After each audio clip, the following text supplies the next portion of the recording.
construction d'un mini-forage et d'un système d'irrigation goutte à goutte qui est un système israélien. Et pour nous, ça répondait à toutes les conditions à remplir pour pouvoir en fait créer une association avec l'ambassade.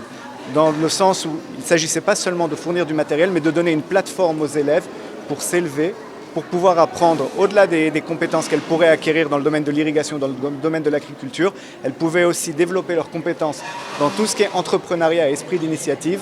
Et c'était pour nous très important.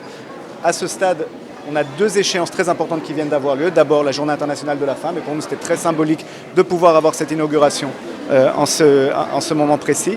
Et à l'approche du Forum mondial de l'eau, nous voyons aussi cette action comme s'intégrant parfaitement dans l'élan de la sensibilisation aux problématiques de l'eau et aux problématiques de l'irrigation. Nous sommes très heureux d'être avec Biodiversity for Peace et d'être avec le lycée Kennedy. Pour nous, c'est vraiment une opportunité.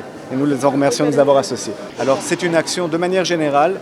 L'action d'Israël au Sénégal, dans la sous-région, mais aussi en Afrique, se focalise sur 3 points principaux dans le domaine du développement. Le domaine de l'agriculture et toutes ses déclinaisons dans le domaine de l'irrigation, le domaine de l'eau au sens large, à savoir gestion de l'eau, pas seulement les questions d'irrigation, aussi les gestions de l'eau en milieu urbain, les questions de l'éducation et de la formation. La coopération en Israël est basée principalement sur l'idée d'échange de connaissances et d'échange de savoir-faire. Donc ce sont des actions que nous portons à tous les égards, et le domaine de la santé qui est un axe prioritaire pour nous aussi d'action. Donc cette action précise de forage et d'irrigation, c'est un programme qui existe pour nous de manière historique depuis très longtemps, puisque l'irrigation goutte à goutte a été amenée au Sénégal déjà depuis des décennies, et nous espérons pouvoir continuer dans cette ligne.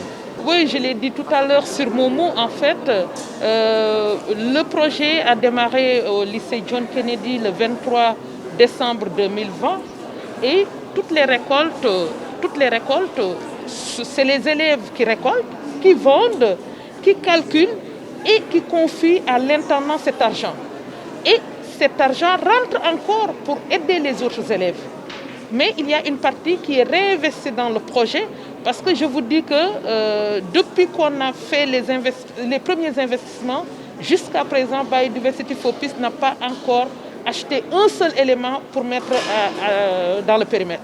Donc il fonctionne en autonomie. Il fonctionne en autonomie, et c'est ça qu'on attend sur tous les projets. Parce que souvent, quand le projet termine aujourd'hui, demain c'est mort. Alors qu'ici, il y a une pérennisation de ce projet. Et je salue l'engagement de l'administration lycéenne qui accompagne ces jeunes sur tout ce qui est gestion et perspective de projet. 25% vont à la ligne sociale. La ligne sociale, c'est juste pour acheter des serviettes hygiéniques et des fournitures de classe et des médicaments. Les 40% vont aux élèves les plus vulnérables et qui ont besoin d'aide. Pour éviter de les stigmatiser, seule l'administration connaît ses élèves. On ne va pas les stigmatiser. Et les 35% retournent dans la pérennisation du projet. Et donc, les techniciens demandaient aux techniciens, à chaque fois qu'ils ont besoin de quelque chose, ils demandent à la proviseure qui valide. Et quand la proviseure demande le comité de pilotage, et cette demande lui revient, elle valide, et le comité d'achat effectue ses achats.